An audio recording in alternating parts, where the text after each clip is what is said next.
Wow, thank you. Yeah, I'm from the deep, deep, deep South.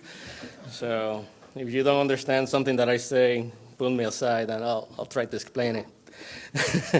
But thank you, and I feel honored to be being able to participate in this meeting. Thank you for the invitation, Randy, Evan. Thank you for extending the invitation to speak to this amazing group. I also I wanted to spend as much time as possible with you all. That's why I came on Monday evening to get to know you all. This is what actually energizes me big, big time. I'm a Farm Bureau member in Talbot County, Georgia. I got my farm, or my property in near Columbus, 400 acres for timber and a lot of deer, really good turkeys. So that's actually, I work to go and spend time there and shoot some of those suckers up. So it's awesome. And that's my connection to nature, and actually that's what brought me to do what I do now and what I love, is to take care of the land and take care of the people. I would also like to say thank you to CP last night. That speech was just amazing. I'm glad that he came from Georgia also, and great people there. I'd like to also say thank you to all the congressional delegation. That's a big. It's huge to see basically the entire congressional delegation coming here. So that's big kudos to all of you, because that shows how important what you do is and how important the Farm Bureau is to the citizens of this great nation. And then, but I would like to say a big thank you especially to all of you as members and farmers, ranchers across Arkansas and across all of this nation, because without you, we will not have natural resources.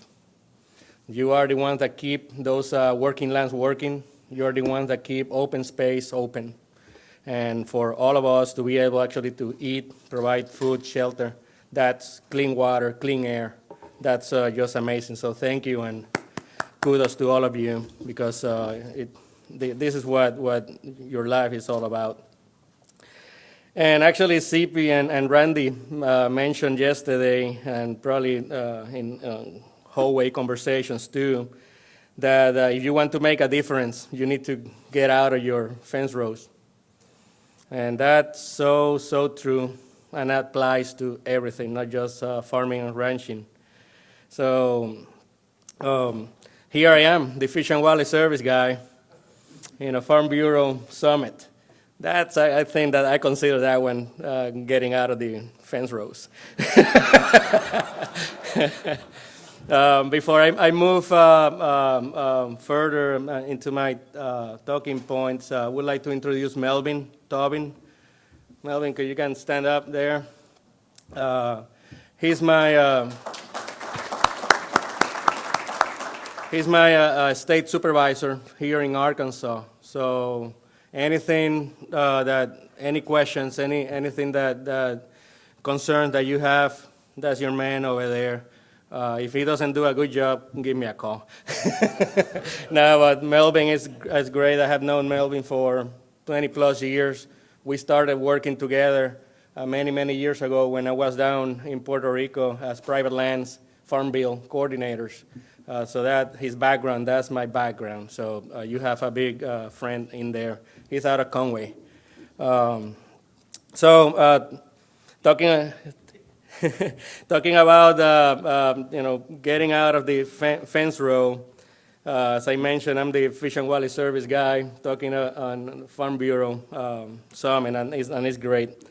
I was actually ready to give you a presentation, PowerPoint, all those good stuff, but after listening to you all, talking to a bunch of you, I threw that presentation away, and actually came last night after dinner. I started working on my talking points because what I was going to say and what I was actually getting ready to say is just the typical conversation from Fish and Wildlife Service to you all. You can get all of that information out of our website. calling us, so I will not bore you with all of that.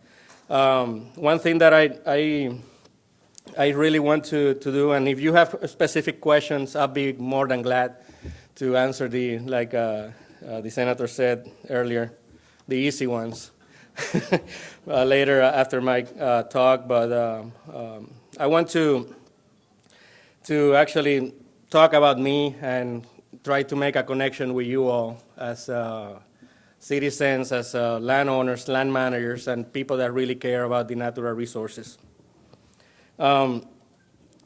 I want to make the difference. I want to make a difference in the way we, as an agency, communicate and listen to you all. I want to make a difference in trying to reach out to what we call in our government talk non-traditional partners. For me, you are all my traditional partners, because if it wasn't because of you all, we would not be here with, as I mentioned earlier, food, shelter, clean water, clean air. So I want to get to know all of you much better than I do right now. And my goal is to start that process, actually started right now, today, with you all. And eventually, and this takes time, and I know that it will take a lot of work, but I want to build trust with not only personally, that's probably the easiest part, being open, talking to you all, but also as an agency. I want to be able to be shoulder to shoulder with you all in providing some really good natural resource and open space conservation across the landscape. Talking about trust and getting to know each other, let me talk a little bit about me, and you heard a little bit about me being a landowner.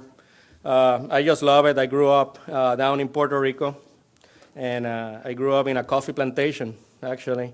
Small 10-acre lot, but that's actually enough to make a living on coffee. You cannot mechanize coffee. You need to harvest every single bean by hand. You need to go and pick only the ripe ones, then process that. Takes about 30 days to actually go from the coffee tree to your cup. It's a long, long process. A lot of regulations apply to that industry within the U.S. That's basically Puerto Rico and Hawaii. That's the only two places within the U.S. that coffee is grown. But I know a little bit about producing commodities on the land, and a big fan of hunting, fishing. We were talking about and showing pictures of dead deer and dead stuff on phones through all the dinners and breakfast and all of that. That's just fun. I have a family. I have one son, 18-year-old kid, senior high school, soon to be empty nesters. He loves to go hunt and fish and spend time at the property. And that, for me as a dad, that makes me so proud. The last time when we moved to Atlanta from Maryland in the Chesapeake Bay area, we went out for our last hunt over there, actually to hunt Sika deer. I don't know if you have seen those little things. They're teeny tiny elks. We didn't see one in 3 days, so we hiked back about 2 miles back to our trucks. And so I was kind of a little worried because he might have been disappointed that we didn't even see one. And so we were hiking back, and I asked him point blank, "Are you disappointed?" He said, "No, Dad, I'm fine. You know what? This is way much better than playing computer games and Nintendo, because number one, I have a real gun in my hands, and I'm out doing something that I really enjoy with you." I said, "Oh my God, I melted that day." And I know that you all may have some similar stories out there, and also you're worried about bringing that next generation to take over what you do right now. So that's really important, and I think that we all can put a little bit of energy, more energy in that, and put our grain of sand in there. Also, I want to talk about my own experience. I bought this piece of land about a year ago. As you heard, I have worked on government programs, private lands, farm bill, and all of those things throughout my career. Now I was on the other side of that fence row. I was looking for information about how to actually manage my land, how to be able to pay my mortgage. It's not cheap to buy land, especially in Georgia. So I went there, start Googling stuff.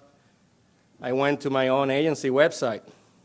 I went to NRCS's website, Fund Service Agency, the state agencies. I couldn't pass the what I call the fact sheet with the pretty pictures and the birds and the fish and all of that.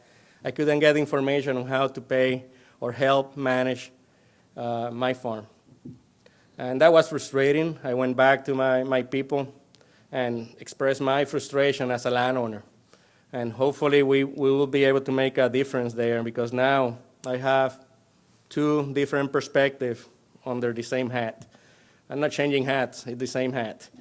Just two different perspectives under the same hat. On the flip side, I went to the Georgia Power website, and in 15 minutes, it's not a Geico commercial, but in 15 minutes, I was able to at least get a ballpark idea on how much money I could make as a landowner leasing 5 to 7 acres of my land for solar energy development.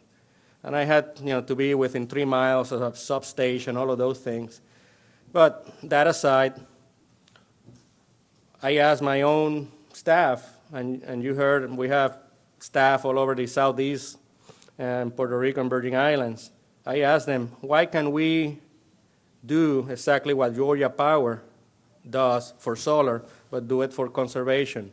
And that way we can actually get more landowners to actually participate in the programs and keep doing, and we can keep supporting what the good stewardship they do.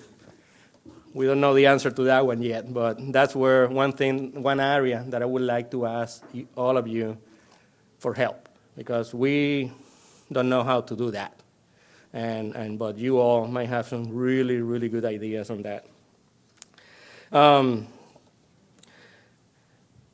One of the most common themes I have heard since Monday night, yesterday, and today is the need for us to deal with the regulations and the regulatory burden.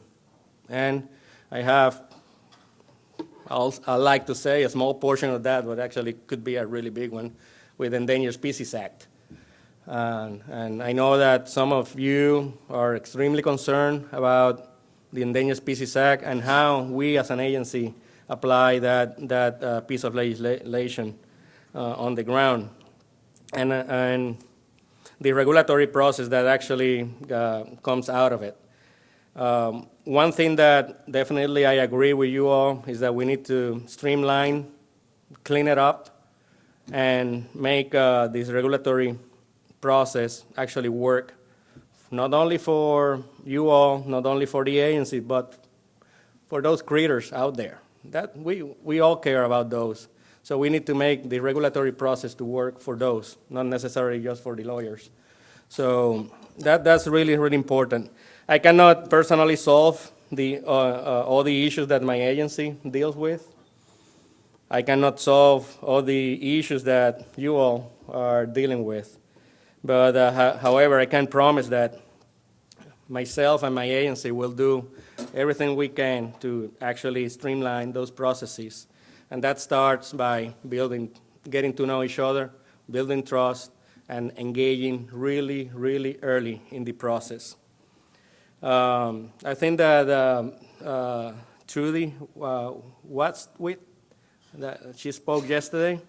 She talked about a little bit about Fish and Wildlife Service workload in terms of what we call the tsunami of species that might be listed under the Endangered Species Act. We have, in the Southeast region, including Arkansas, we have 374, 380 species already listed. We have over 400 species that we are actually evaluating right now, in addition to those 374. That's a result of a couple of lawsuits and as a result of what we call a mega petition to list a bunch of critters out there. When we saw that a couple of years ago coming towards us, that tsunami of species, we went, oh my God, this is incredible, and not in a good way. So we joined forces with everybody that will listen to us. We talked to the state agencies, forestry agencies, wildlife agencies at the state level, reaching out to farm bureaus and energy companies, everybody, basically to say, we have this workload. We cannot get away from it because that's the law. We need to do it. Help us trying to preclude the need to list those species. Let's try to do everything we can right now before we need to actually make a decision on these species. So far, we've been successful in precluding the need to list over 50 species of those 400 plus. The process will take the next 7 to 10 years. But so far, we've been able, with the help of many, many partners, to be able to not to list a bunch of those species. Others definitely will be listed, and those are the ones that need like the emergency room. We need to dedicate our limited resources to those emergency room species. But if we can have preemptive health care for those species before they actually need the emergency room, we'll do that. And that's what I'm asking you all to help me with that. And the key to that is engage early and often. I think Congressman Hill said it best yesterday. If you get to the point where you are reacting to a proposed rule, when you see that Federal Register notice for comments or request for, that's usually too late. And Congressman Hill mentioned that, and I agree 100% with him. So the key here is actually to establish this relationship and have open dialogue about what is coming, so we can start getting ideas even before we put pen and paper together, writing those future regulations. So that's another ask I have for all of you. Congressman Crawford also mentioned yesterday, and I hear this a lot everywhere I go, is that we, Fish and Wildlife Service, sometimes we provide really good lip services, and when we have meetings, very friendly meetings, and we talk, and everybody shakes hands and big smiles and all of that, but then everything dies there, and there's no action. I think that just like you all do every day with your clients, the buyers of your products, sometimes you plan, sometimes you have those contracts in place, and sometimes you cannot meet the goal of that contract, and you cannot provide what the contract said. And what you do, grab the phone early, say, hey, Mr. Such and Such, I cannot meet my goal for this contract, but I'm going to do everything I can to get there. Being open when things are not going well, but being open right away as soon as you have that first red flag flying. We need to do the same with you all.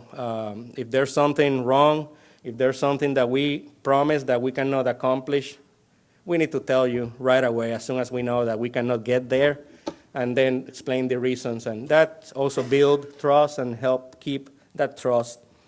Also, we need to be able to talk about the tough issues, the happy ones and the not so happy ones.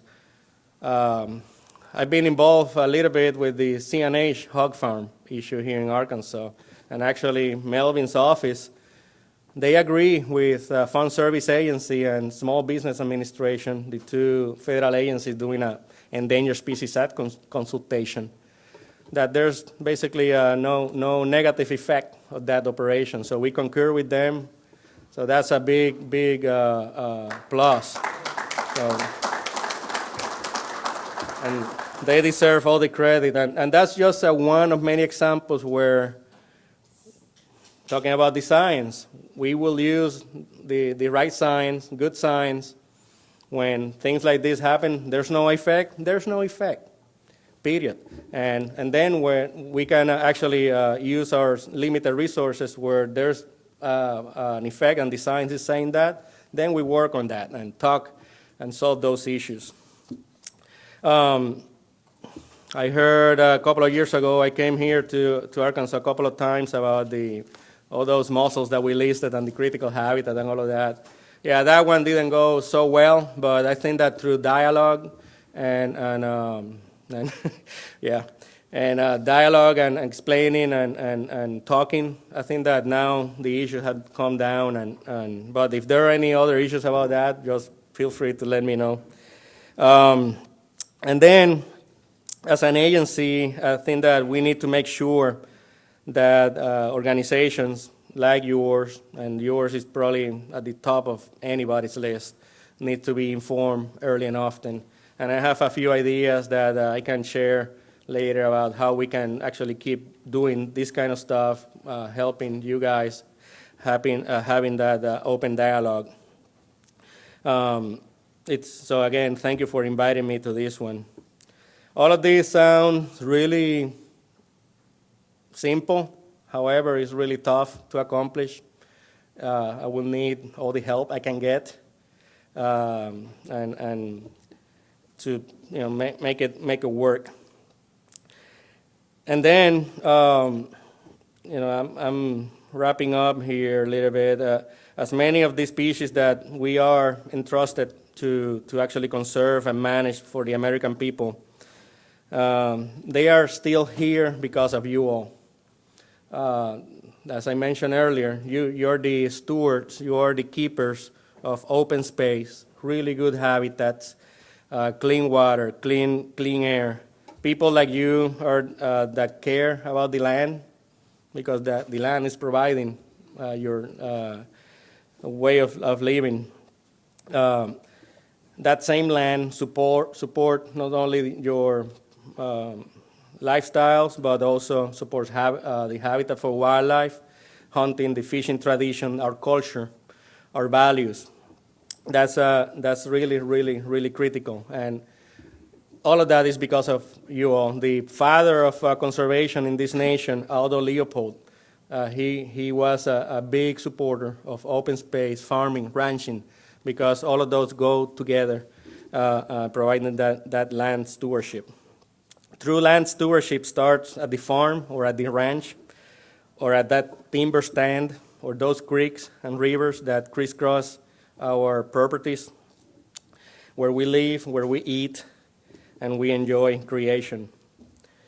Just a quick fact about